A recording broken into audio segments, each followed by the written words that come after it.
Assalamualaikum warahmatullahi wabarakatuh. Alhamdulillah, kembali lagi di channel Adi Ceria. Ayo kita ngaji lagi. Ini sudah waktunya ngaji, sudah sore. Ayo kita ngaji bersama guru kita, Gus Baha. Terima kasih. Assalamualaikum warahmatullahi wabarakatuh. Alhamdulillahirabbil alamin wassalatu wassalamu ala asyrofil mursalin sayyidina Maulana Muhammadin wa ala alihi wa sahbihi asma'in nama ba'du. Kula terangno nggih dados niki Allah ngelingaken kula jenengan sedanten ben eling bahwa alam raya ini diciptakan untuk kita nggih. Untuk kita ini macam-macam nggih. Misalnya kalau fisik Allah nggawe buah ya kita makan. Ini untuk kita yang kebutuhan dhahirah. Oke, kalau balik balik ya. Untuk kita itu kalau fisik misalnya ada buah kita makan terus kita kuat. Ada air kita minum terus kita kuat. Itu nikmat fisik yang dhahirah, napa? Yang dhahirah. Ada nikmat batinah yaitu kepuasan mendapatkan ma'rifatullah. Oke, kula ulang lagi, kepuasan mendapatkan napa? Ma'rifatullah. Itu nikmat batin. Baik yang terkait Allah maupun terkait logika-logika tasawuf. Terkait Allah misalnya gini, misalnya kulo mikir ya, kulo nu bolak-balik matur niki berkali-kali di tempat ngaji ini, kimki jenane eling, mboten gada masalah ingatan ini eling tenan. Wong nak soleh, ya soleh, cek soleh mulai cilik, cek soleh dadakan terus husnul khotimah, pokoknya napa soleh. Niku nak mati, niku bumi ku nangis bumi kekurangan utawi kalong wong sing sujud ning dekne. Ya Allah Gusti, biasane wonten tiyang niku sujud teng nggen kula, dia berperilaku baik teng nggen kula, sakniki tiyang niku pun jenengan ambil, nangis bumi. Sakniki sing urip arek bedua-bedua, damel narkoba, damel ngefly, damel macam-macam lah. Iku nangis bumi. Langit semeneng. Gusti matur nuwun Gusti, orang itu saya tunggu lama, sekarang sudah engkau angkat ke tempat kami. Maksudnya diangkat teng langit. Sing bumi nangis, sing langit napa? Seneng. Nah, kemudian kita berpikir begini, bumi kok iso nangis ku piye? Nah, itu terserah sampean apa termasuk ulama zahir apa termasuk ulama batin. Kalau ulama zahir mengatakan bumi nangis itu mau kinayatun anil husni. Pokoknya pantesi bumi ku susah, wong kelangan putra terbaiknya. Tapi nak cara ulama-ulama hakikat yang mengenali sekali betapa kudrohnya Allah, betapa kudrohnya Allah itu tidak terbatas. Itu yang meyakini bumi nangis itu nangis tenan. Misalnya ngaten kula tak terangno malih ya. Kowe bayangno dadi Nabi Adam, ngrungokno kowe. Kowe bayangno dadi Nabi Adam. Nabi Adam tenan maksudnya.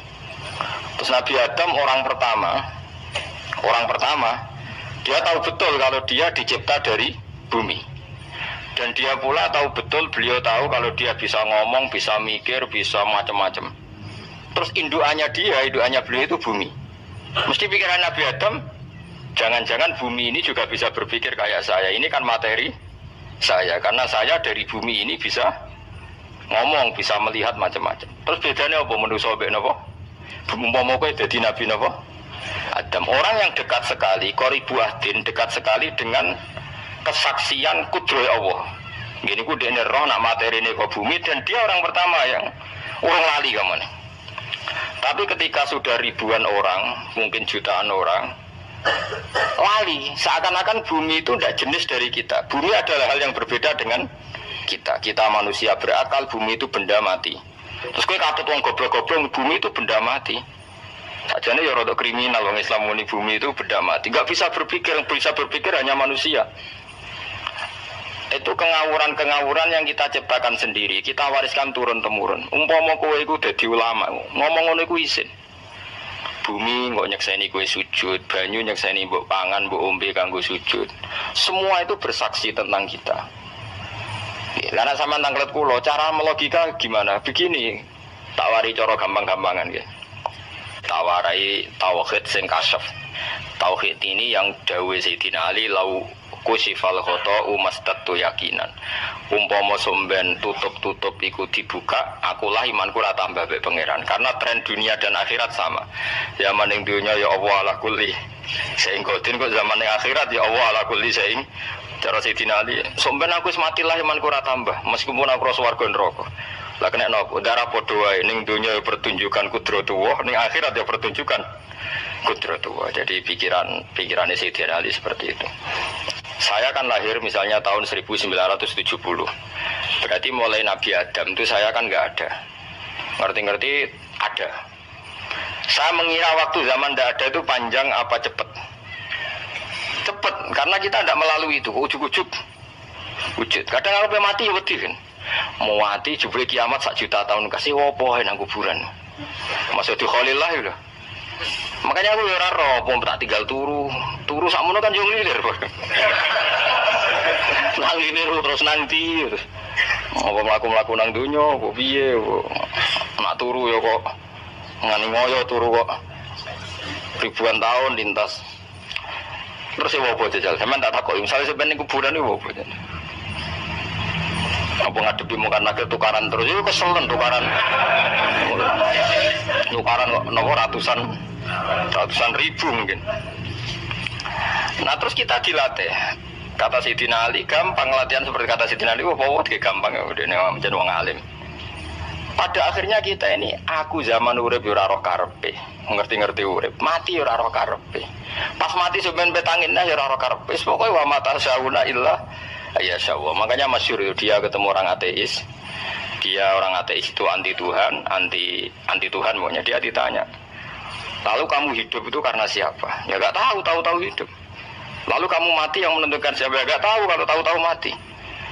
Ya berarti Anda gak bisa menentukan diri kamu sendiri. Akhirnya dia taslim, ya ada yang menentukan lah, ya ada yang menentukan. Itu dalam Islam disebut apa?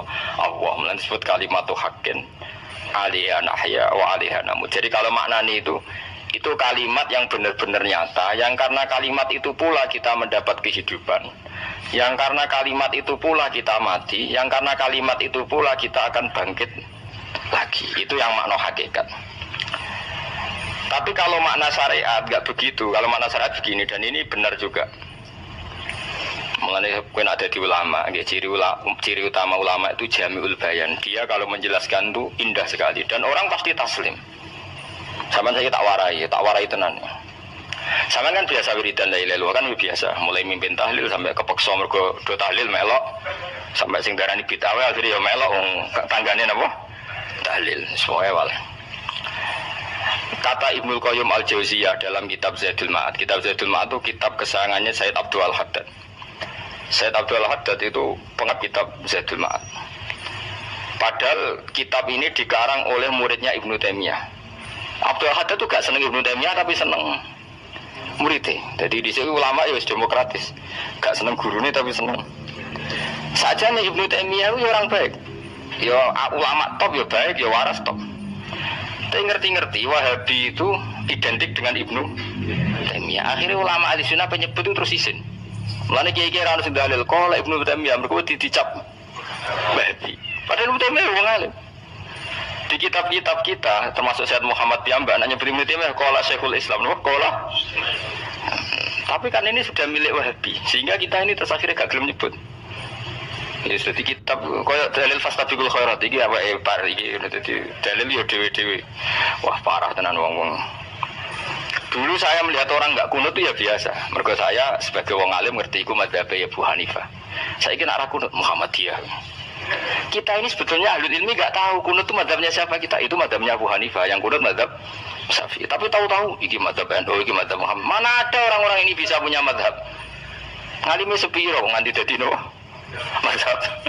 Tapi sudah dibahas, harus sudah apa? Sewajo kabeh ini. Mas repot-repot.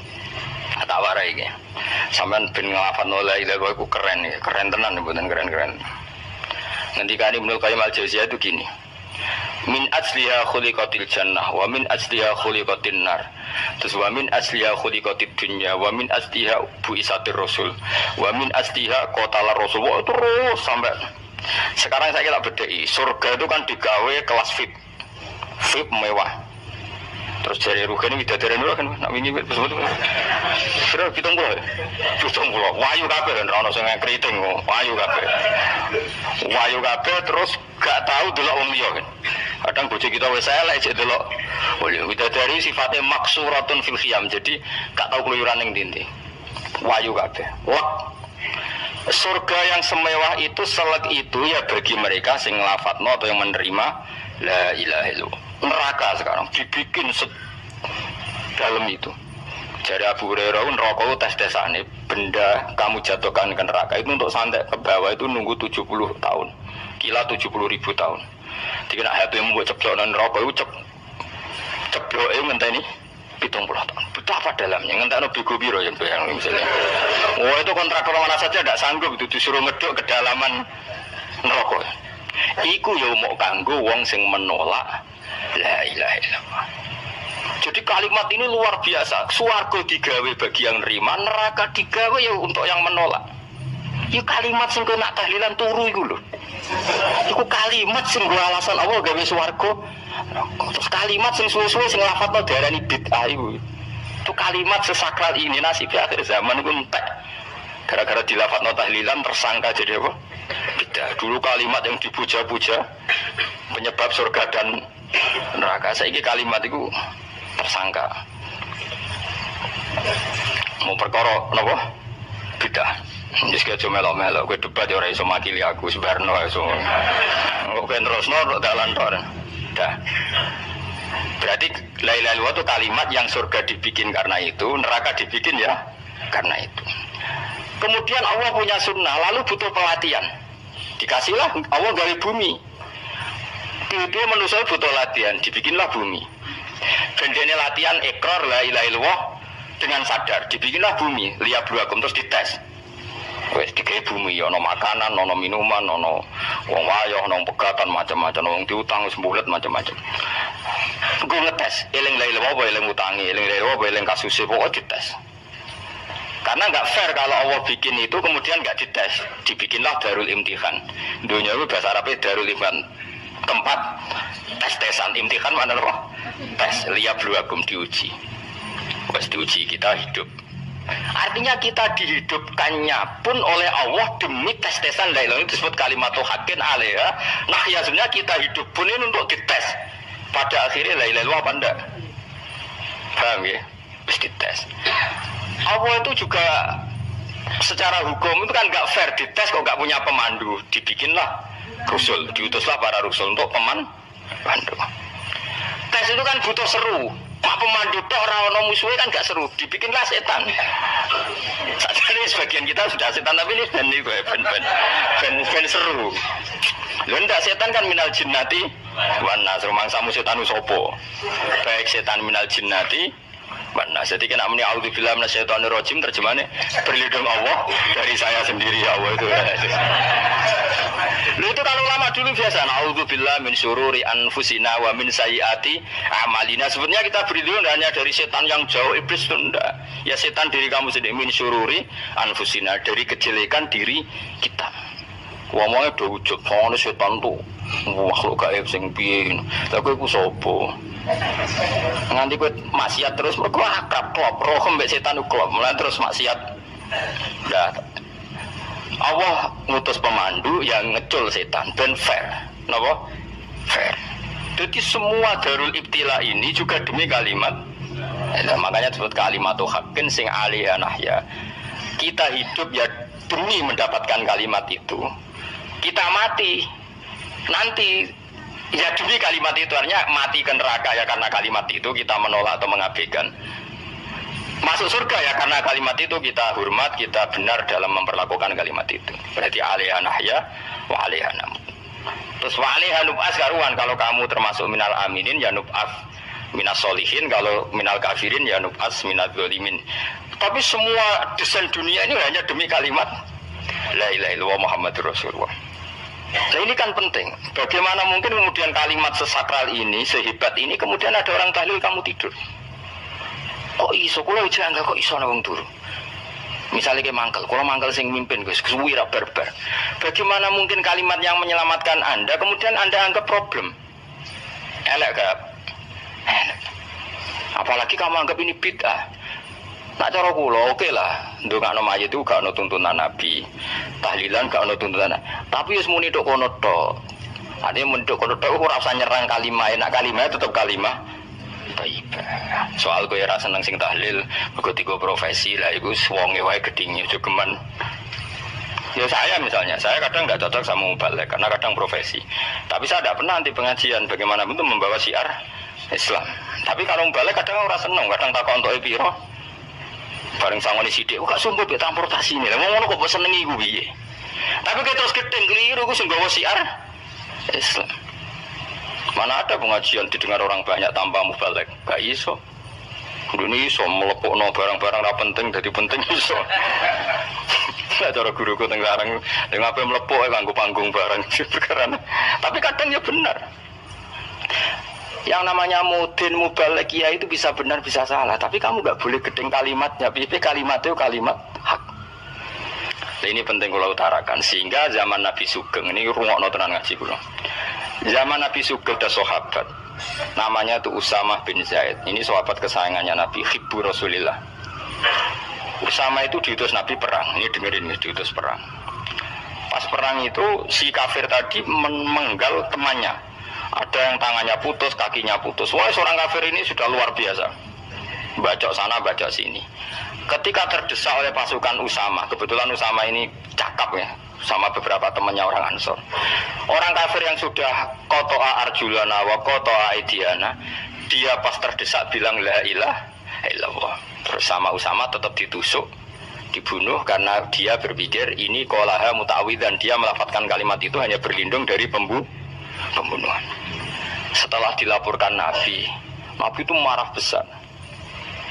Nabi ngendikan kaifa anta ya Usamah bila ilaha illallah idza ja'at bika yaumil qiyamah. Kowe nek ditakoki la ilaha illallah ku piye? Piye wis ngomong la ilaha illallah, tapi sampai ngomong ngoten sausé ngetoki tangan kula, maksudnya tangan kula tangan kelompok saya, kaki saya. Nabi tetap jawab kaifa bila ilaha illallah idza ja'at bika yaumil qiyamah. Nabi menyoal terus. Sampai menjadi fatwa ijma'nya fuqaha, siapapun yang melafatkan la ilaha illallah harus kita terima meskipun qolaha muta'awidzan, meskipun saat melakukan hanya cara zahir berlindung dari kematian. Sehingga kita terima. Orang kafir yang 80 tahun kafir melafatkan la ilaha illallah 1 menit menjadi mukmin. Sampai ada ayat kulil ladzina kafaru iyantahu yufar lahum ma qad salaf. Ini kalimat yang sakral, bahkan kafir yang 80 tahun saja menjadi mukmin hanya karena melafatkan la ilaha illallah.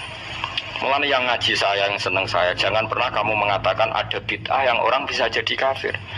Bagaimana mungkin orang mukmin yang ke kuburan dan melafatkan la ilaha illallah kamu katakan kafir?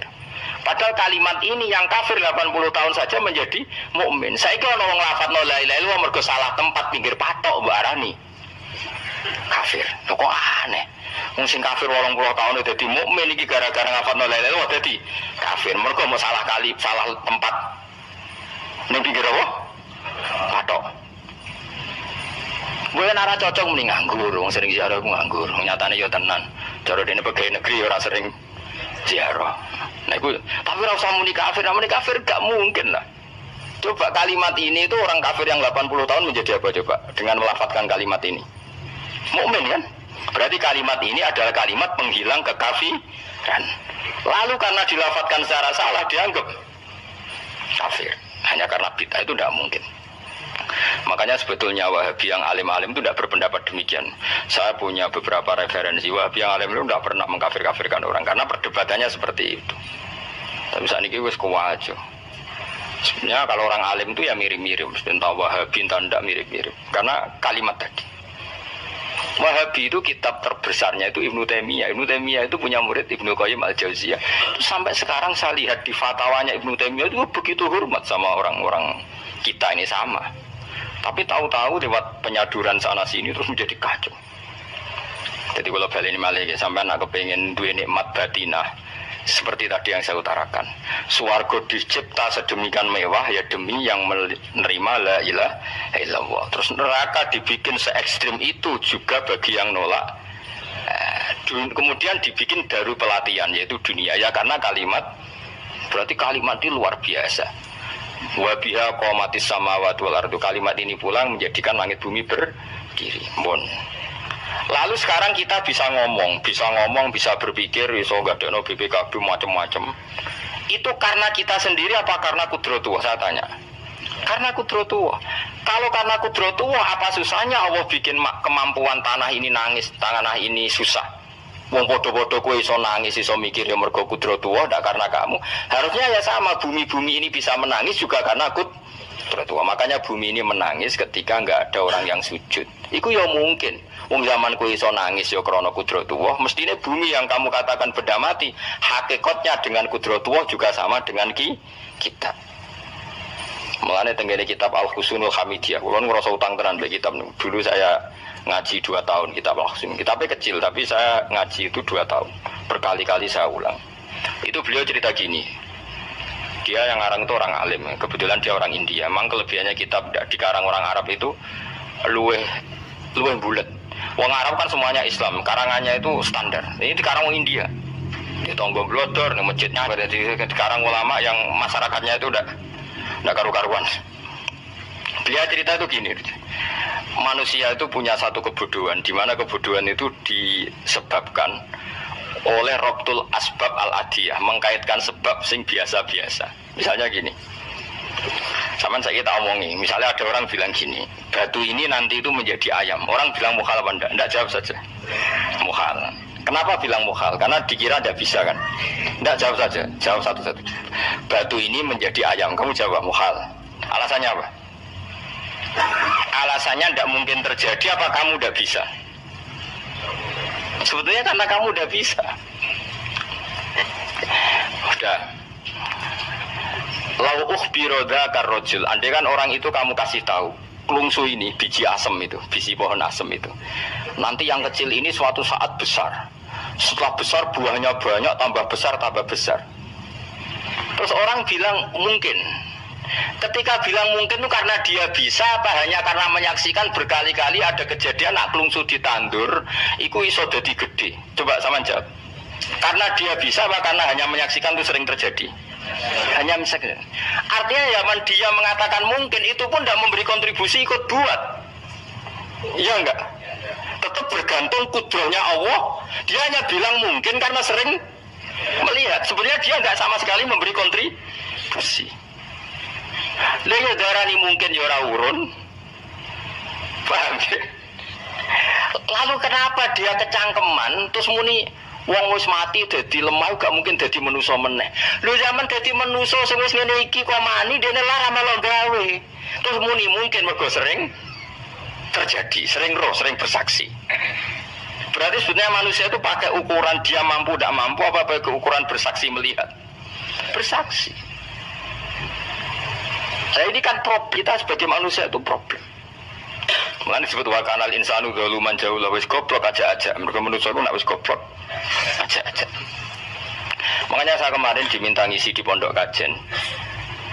Kalau sampean berdebat sama orang ateis atau orang komunis itu gampang saja. Dilatih begini seperti teorinya Quran. Ya nanti saya teruskan, ini tak ulang lagi ya. Saya ulang lagi ya. Andai kan nggak pernah terjadi telur itu jadi ayam, nggak pernah terjadi sama sekali. Telur itu jadi ayam. Terus kamu mengasih tahu orang tadi, telur ini loh nanti jadi hewan yang hidup terus terbang. Mesti dia bilang muhal, benda mati kok nanti jadi benda hidup yang terbang ngalor ngidul. Berhubung sering terjadi dan dia pun tidak ikut bikin, bilang mungkin. Paham ya? Saya ulang lagi ya. Berarti dia bilang mungkin karena sering apa? Terjadi dan dia lihat.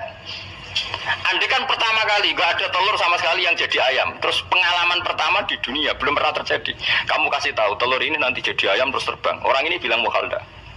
Muhal. Berhubung sering terjadi bilang enggak? Muhal. Nah berarti kita nanti bangkit dari kubur gampang saja bagi Allah. Cuma belum pernah terjadi kamu mengatakan muhal. Nah makanya otak kita harus dibenahi. Kalian jogeman percaya ambek yang pernah kita lihat, yang sering kita lihat. Percayalah dengan akal, tapi akal waras loh ya. Karena waras itu serempet, tatanannya wangil. Makanya Islam itu melatih kul falillahil hujjatul baligha. Misalnya begini ya, dulu kalau Gerwani atau PKI atau siapa saja lah, itu kalau melatih anak-anak TK, makanya seorang ulama punya kecakapan napa penjelasan ibanatul ahkam. Itu anak-anak kecil dilatih, anak-anak kamu terpejam, mintalah manisan sama Allah. Ya Allah, saya minta manisan, saya minta permen. Terus disuruh buka, dapat nggak anak-anak? Nggak dapat bu. Wah, berarti Allah nggak ada. Sekarang minta sama bu guru. Bu guru kami minta permen, dikasih. Berarti yang ada bu guru bukan Tuhan gitu. Akhirnya jadi gerakan ateisme. Nah sebetulnya untuk melawan gerakan itu kita harus melatih begini, misalnya gini. Saya itu pernah ketemu sama orang yang berpikiran komunis. Oh komunis cekek. Dia nantang saya gini, Pak, pokoknya saya tidak bisa nerima konsep Tuhan sebelum Anda bisa menjelaskan kenapa ada Tuhan. Jadi bocah kok elek ini. Aku ngerti aja, sak cerdas ini tetap cerdas aku yakin tetap cerdas aku. Selain raine seram meyakinkan, saya pikir tetap cerdas. Kulo itu kan wong Quran gitu, sebenarnya punya pikiran panjang. Mungkin di antara orang Islam kita ini tidak punya kecakapan menjelaskan. Tapi kalau orang sering baca Quran, apalagi dia ngaji tafsir ya, yang waras maksudnya waras lah. Terus rapati seneng duit, barang ini penting ya. Kalau seneng duit, wis mari goblok. Yakin ulama seneng duit, mari goblok, tak jamin wis. Umpama alim wis kelas B, kelas C gak bisa, tahqiq gak bisa. Kalau tahu dikandani konco kulo yen sampai jenengan udah saya kaca akhir. Lah kenapa cok seneng duit kulo. Duit itu masalah bagi ulama. Orang duit itu masalah kan ya. Maksudnya rasa seneng tapi ojo terus gak duit. Sekarang saya tanya, Quran itu melatih kita gini. Quran itu sederhana kalau ngelatih tauhid, tapi orang pasti ingat. Kata Allah gini, enggak apa-apa, saya ada Tuhan enggak apa-apa, kamu yang Tuhan. Tapi buktikan kalau kamu Tuhan. Caranya gimana? Am khalaqus samawati wal ardi. Ya enggak apa-apa, kamu yang Tuhan enggak apa-apa, tapi buktikan kalau kamu menciptakan langit bumi. Mereka pasti ikrar, ya tidak mungkin saya menciptakan bumi, saya lahir sudah ada bumi. Yesus lahir sudah ada bumi, enggak mungkin Tuhan. Terus Tuhan membuat pertanyaan kedua, am khuliqu min ghairi syai'in. Ya sudah, kalau saya ada Tuhan lalu enggak ada Tuhan, berarti alam raya ini tercipta oleh sesuatu yang enggak ada. Aneh enggak? Misalnya sebelum alam raya ini enggak ada Tuhan. Berarti sebelum alam raya ini kan adanya nihilisme, sesuatu yang enggak ada. Kemudian sesuatu yang enggak ada ini menjadi penyebab sesuatu yang ada. Aneh enggak? Luwe aneh. Sesuatu yang enggak ada itu mestinya kan enggak bisa ngelabeti, enggak bisa berfungsi, enggak bisa ada gunanya. Oh jenenge ra ono iku ya ora marai apa. Ora ono kok dadi sebab. Sesuatu yang menjadi sebab itu yang wujud apa yang enggak ada? Yang wujud. Saya takut. Lah kalau enggak ada Tuhan berarti alam raya ini lalu sebabnya apa? Ya dari ketiadaan, lalu tiada itu menjadi sebab. Yang tiada kok jadi sebab itu tekem gitu. Mikir. Di mana-mana yang sebab itu harus barang yang wujud. Gak boleh tiada kok jadi sebab. Ini kan jadi aneh, sesuatu yang tiada menyebabkan sesuatu yang ada. Ya pokoknya ronde ini kalah, tahu kapan tak pikir ya. Pikir nganti mati temenang aku ini ngono. Makanya sebetulnya dalam ilmu mantek pertama itu kita tidak harus iman Tuhan itu namanya Allah, tidak harus. Makanya pertama dikenalkan, sementing kenal Tuhan itu ada dulu. Disebut dat sing wajibil wujud, belum disebut namanya Allah. Allah itu disebut nama Islam, itu paham ya? Saya ulang lagi, Allah disebut itu nama Islam. Tapi kalau penemuan akal hanya sampai kita ini butuh zat sing wajibil wujud, sing menjadi penyebab semua alam raya ini. Di bahasa Arab disebut musabbibul asbab. Belum menyebut Allah musabbibul asbab. Islam pun pertama Iqra turun ya gak nyebut Allah. Iqra bismi rabbikal ladzi khalaq, khalaqal insana min 'alaq. Iqra wa rabbuka. Tuhan itu siapa? Yang mencipta. Nah, yang mencipta ini oleh syariat Islam disebut apa? Tapi dalam logika yang penting gue kenal si ono musabbibil asbab. Pastikan bahwa alam raya ini yang wujud pasti disebabkan sesuatu yang ada.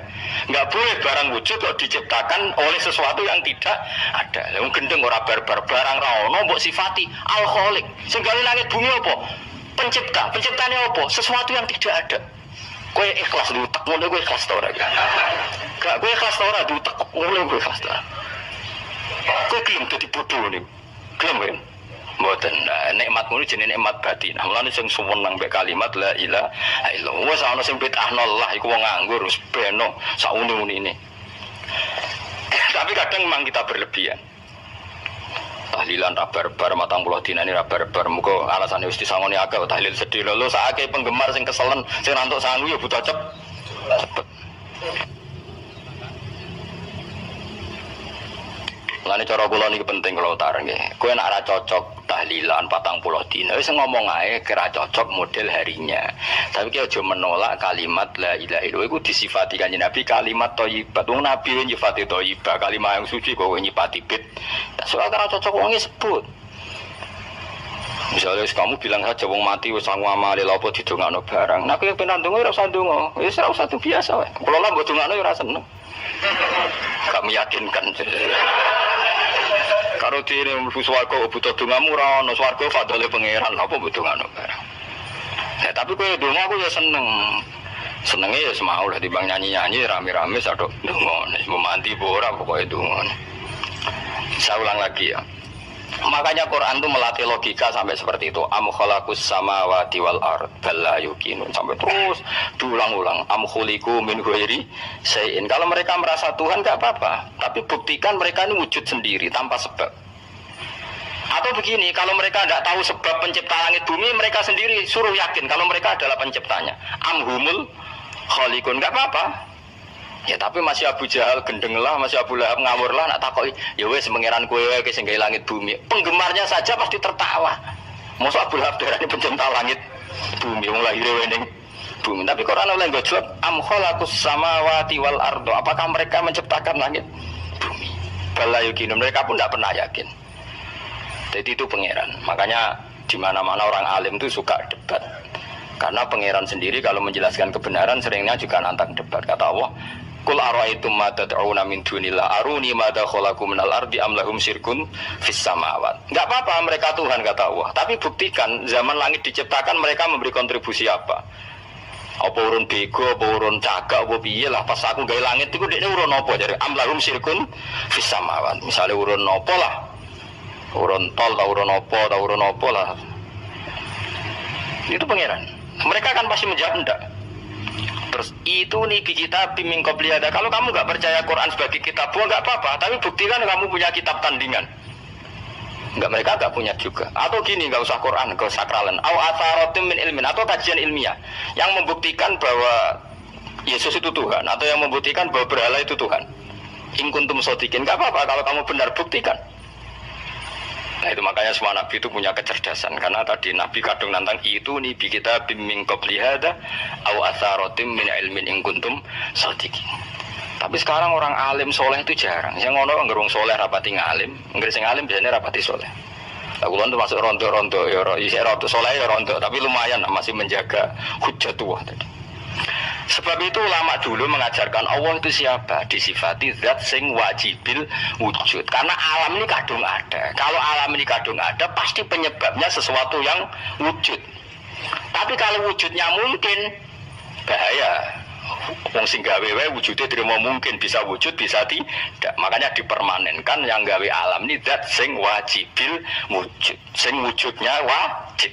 Wajib itu nggak bisa nggak pasti wujud. Nah terus kita kenal itu namanya kholik, itu musabbibil asbab, itu kholikul asya. Lalu oleh Islam zat yang demikian itu disebut Allah. Terus jadi la ilaha illallah. Nah orang yang bertauhid gini tentu punya kenikmatan batin yang luar biasa. Sehingga saya bayangkan nanti mati yang ngono biasa wae kan. Gusti zaman kula teng donya ora melok ngatur oksigen, ngatur nyawa, pe mati darah ngoten. Mulai dari Sidina Ali, jenengan jemben nak mati tambah pinter apa biasa ya biasa wae. Ning bumi yo ndelok kudrohe Allah, kok ning akhirat ora padha wae ndelok kudrohe Allah. Mulane beliau masyhur guyonan beliau lau kusifal ghata mastatu yaqinan. Soben aku nek muka safane akhirat imanku yo ora tambah ya biasa wae, standar-standar wae.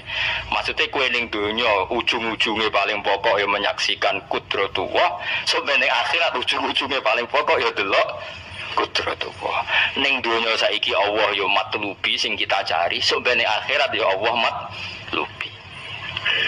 Paham ya? Artinya hukum dunia dan akhirat itu sama. Kita di dunia golek ridane Allah, ning akhirat ya golek napa?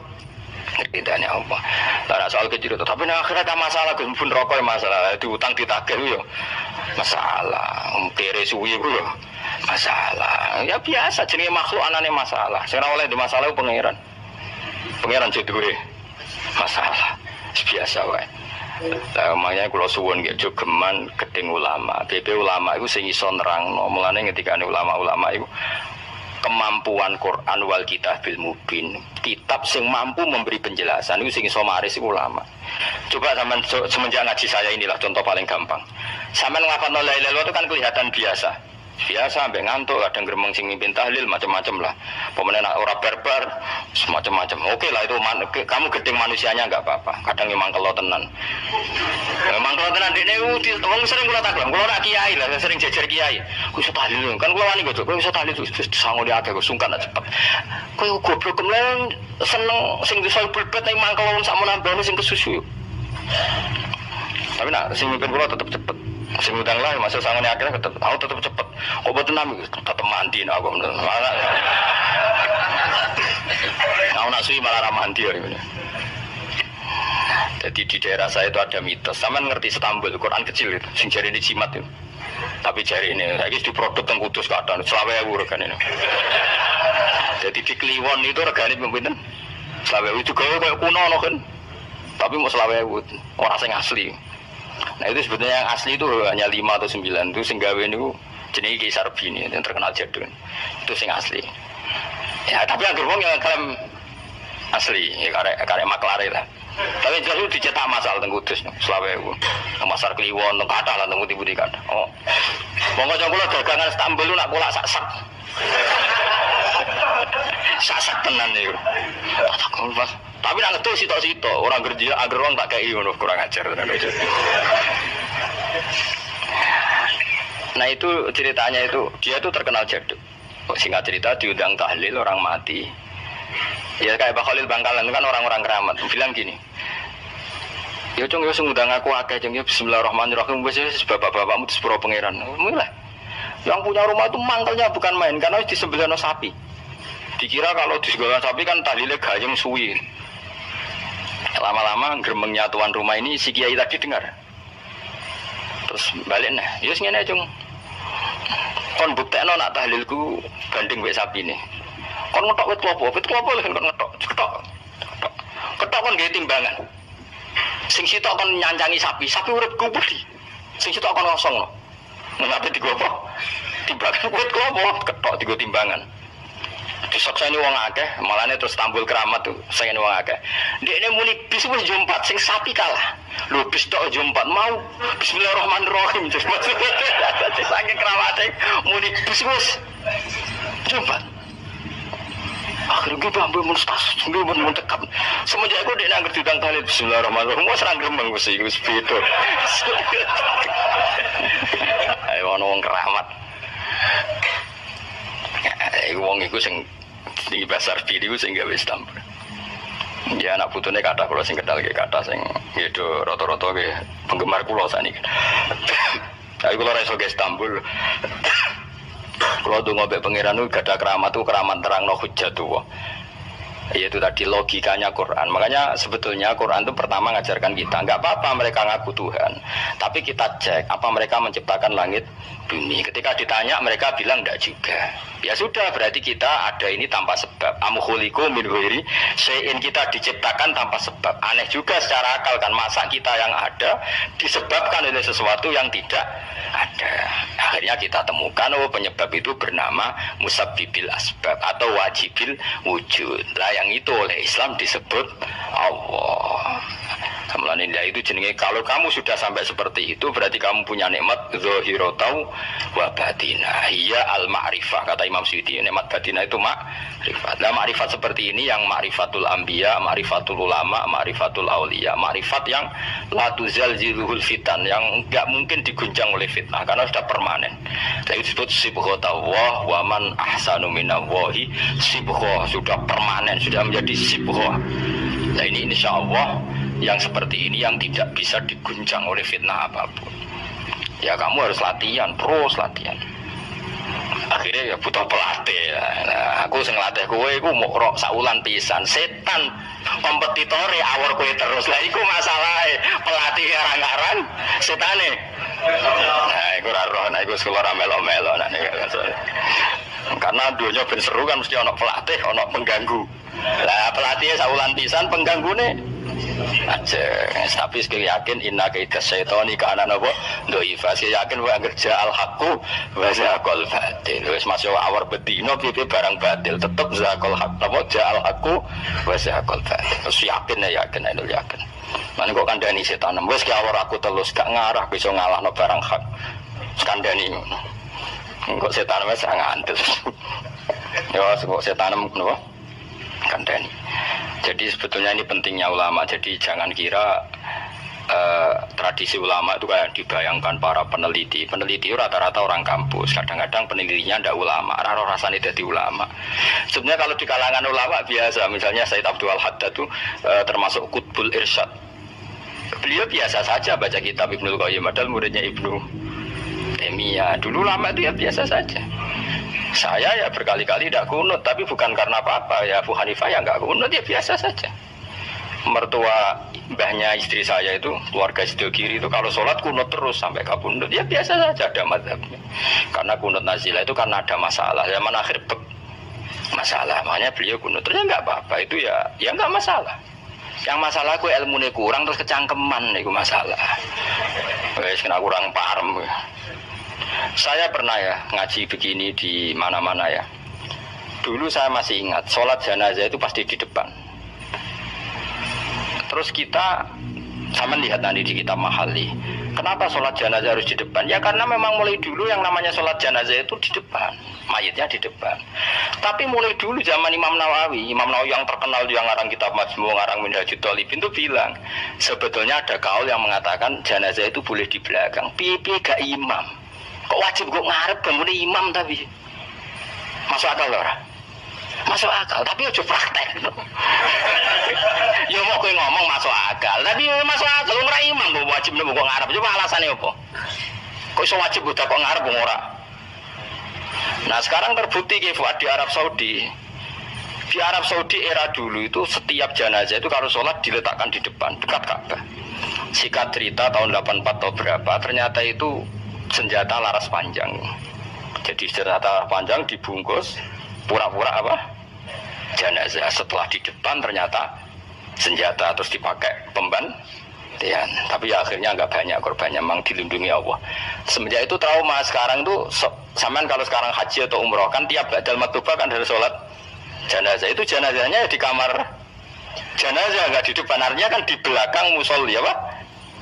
Di belakang yang sholat. Nah ini alhamdulillah itu zaman Imam Nawawi termasuk sudah mendiskusikan itu. Ada kemungkinan yang kita sholat itu di belakang kita. Nah, kalau di Arab Saudi semuanya dipaksa di depan, awang kaji rasido kaji. Semati wakil mendak kok ngarep ya. Gak sido tolak wong. Kebuken jenazah. Lah Indonesia tok nak kaji mati biro saja. Kabeh ditakok ngarep. Ini pentingnya ulama. Dulu biasa ulama meskipun kita di Indonesia rapur maratek ngono, kita takobal wa minna minkum takobal. Loh, karena saya pernah ngalami di kampung saya itu kan biasa kalau mayat itu kan ndase enggak lor, sikile ini gitu. Madhep kiblat. Mbaknya gitu lah orang madhep kiblat pokoknya sirahe ning lor, sikile nang gitu. Oh itu sudah berpuluh-puluh tahun, mungkin ratusan tahun sudah. Kemudian lala itu ada kajian satu tamu itu berkeyakinan sirahe ning kidul. Di sini kan ada madzhab sebagian sirahe ning kidul, sikile ning lor. Kebetulan tamu itu keluargane. Akhirnya walhasil yuk mindah, yuk muter. Lah tonggo-tonggo kan mujine barang rawani. Serawani. Terus takok aku, Gus ini cara jenengan sepundi. Ya nanti baca puno kon muter dhewe.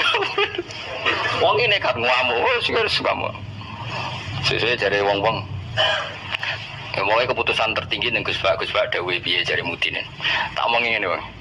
Kula niku sinau fikih wis suwe, cek ndas ning lor cek ning kidul. Mayit ning guri kula ora kaule, pemene sampean puter mun puter. Tenang mawon lho mrene. Kula niku sinau fikih mun suwe, menawa mau sirah ning lor apa kidul. Mayite go guri kon kula ora kaule. Wis akhire mikir, iku Gus Pak masyaallah terus mikir. Ya pun Gus mun salat-salat. Jadi artinya kalau dalam khazanah Islam itu banyak sekali. Karena fikih itu masalah furu'iyah, masalah apa? Kamu Yang kowe iso kudu iso tenan iki tentang kalimat la ilaha tadi kudu iso tenan oleh anu tanpa ngono-ngono iku gampang. Saiki sholat gaib misalnya kemarin Mbak Hasyim Muzadi wafat. Orangnya wafatnya di Malang. Malang wetane Jogja misalnya. Oleh gak wong Jogja sholat gaib? Oleh kan padahal mayite kok guri. Waktu sesuai ke fatwa anak mayit kudu kok ngarep yang di timurnya Malang boleh sholat gaib, yang baratnya nggak boleh karena lungkuri mayit. Gendeng aja. Ibu ora usah ngono ngaji ku sing khatam, nara khatam ora usah kecangkeman. Mana dalilnya? Kok ora maca kitab kok kon roh. Kalau tahu tamani, Gus dalilnya mana? Kowe ngajak bantah apa petako? Nah ngajak bantah-bantahan yo ora level kowe ora roh kok ngajak bantah sing roh. Lho dene sik takok dalilnya mana? Lho bantah-bantahan kok takok. Bantah-bantahan itu mestinya ya khazanahnya banyak, referensinya. Bantah-bantahan kok takok. Dalilnya nopo Gus? Lah yo kowe takok apa ngajak debat. Nah takok tak dudono, tapi kowe iku muridku takok. Lah nek debat ki aja takok, kitabem sakdus wae kok sakdus. Takok Gus takok. Takok. Sing apik ora usah kecangkeman ngono takok. Jadi kalau seperti itu gampang kalau Fourier tadi logikanya kan jenazah itu ndak imam. Kenapa sih wajib di depan wong ndak imam? Sehingga alasan di depan karena mulai dulu ulama kalau nggak ada kondisi yang luar biasa ya umumnya di depan ya kita ikut di depan. Lalu di depannya apa sirahe ning lor apa ning kidul ora tau nginceng ngono aja ngono wis bungkusan. Terus apa? Bungkusan ya wis. Mulane wong ora usah kecangkeman. Nak nuruti eskal ku eskal. Misale ke salat saiki madhep kiblat. Tetep ukurane iku pas ngadeg. Lah nak sujud ya iki madhep di. Ayo tak takoki. Kowe nak salat kan madhep kiblat. Ya iku ora pas ngadeg. Jadi pas sujud. Yo wong umume wong madhep kiblat tapi istilahnya ngono ya madhep kiblat. Ora kok kowe gak arah fikih ngene. Salat wajib madhep kiblat, nak ngadeg, nak rukuk madhep bumi, nak sujud ora ono fikih ngono iku. Wong kok elek ngono, cangkem kok elek ngono. Ya ora usah ngono wong muni madhep kiblat ya muni madhep. Kowe ora usah kecangkeman gawe sarah. Madhep kiblat tu nak ngadeg, nak rukuk. Geneman ngono. Mane sing apik, dadi ulama ku sing apik. Ilmune akeh tapi biasa wae. Mbak ulo biasa, mbak wong ulo biasa. Ulo nak jejerokan wong ora ngerti sing ulama anti ora. Lah iki ki akad Khalil Habib Anis kula jak akad-akad mriko. Ya wong ora bedane ndi sing Gus Bayu kan padha wae. Tendangi wong wis padha wae. Ulama ketara anak ngomong hukum lagi ketara. Malah kadang sing ulama lebih meyakinkan. Nah, tapi yang berangkat rumah kok koyo mikir hukum berat.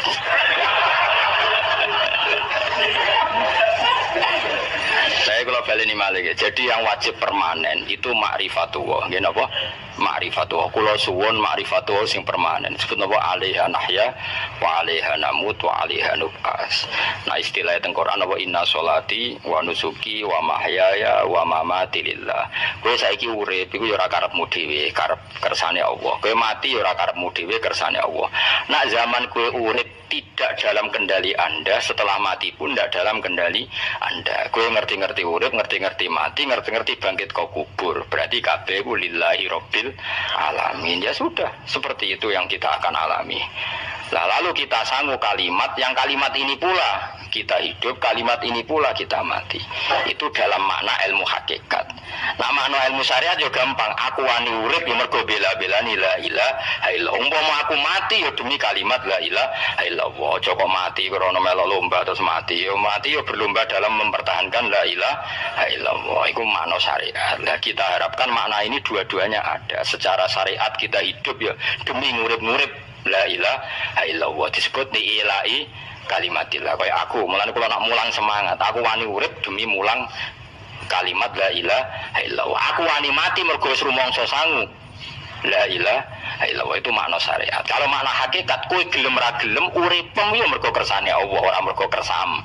Kowe gelem ra gelem matimu ya mergo Allah sing ngersakno, ora mergo kersamu. Itu disebut inna sholati wa nusuki wa mahyaya wa mamati lillahi rabbil alamin. Piye mergo hakikate ora syari kalah. Allah kalau menghendaki enggak ada yang bisa menandingi, enggak ada sekutunya. Artinya faqulu makana fi hadzal alam dunyan wa ukhra kabeh kullun bimuradillah. Nah, itu yang makna hakikat. Nah, tapi kan nggak masalah kita punya ilmu syariat juga punya ilmu hakikat, nggak masalah. Umat ini cukup bisa menampung ilmu syariat dan hakikat. Problemnya di zaman akhir ono wong sing sok hakikat.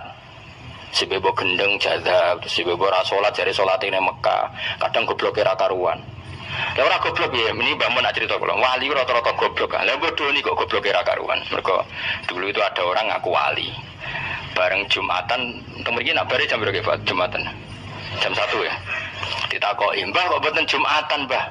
Wis Jumatan ning Mekah, jeng yo goblok ora karuan. Ning Mekah iki jam 10, apa Jumatan mbek sapa? Itu kan kita goblok iki. Wong ra Jumatan jam 1 jare muni bar Jumatan ning Mekah. Ning Mekah ku kacak 4 jam. Berarti jam piro ning Mekah? Jam 10 sudah 100 burung. Mesti ini adekne bodoni mending engko aku Jumatan ning Mekah iku rada pinter. Mulai wis. Lah ya Mekah Indonesia terpaut pinten? 4 jam. Dadi mbak kok mboten Jumatan. Aku wis Jumatan ning Mekah. Oh wis. Nek Mekah jam 10. Mulane wali ku tes, anggere aneh-aneh ku tes. Lu akeh tok gobloke. Wong wali amatir sing ngaku-ngaku tok. Nak wong alim kan kekasih pangeran, tapi biasanya rapati keramat, tapi para pangeran. Wong adu pasot menawa wong alim kang tuntas kan. Adu pasot, tapi ora usah dijajal. Ngono tuntas tenan malah repot.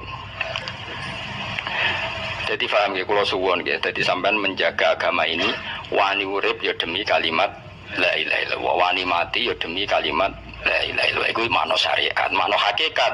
Nyatane kowe urip ya ora ono liya kecuali kersane Allah. Kowe nyatane mati ya ora ono liya kecuali kersane Allah. Piye-piye kita iku ora duwe apa-apa.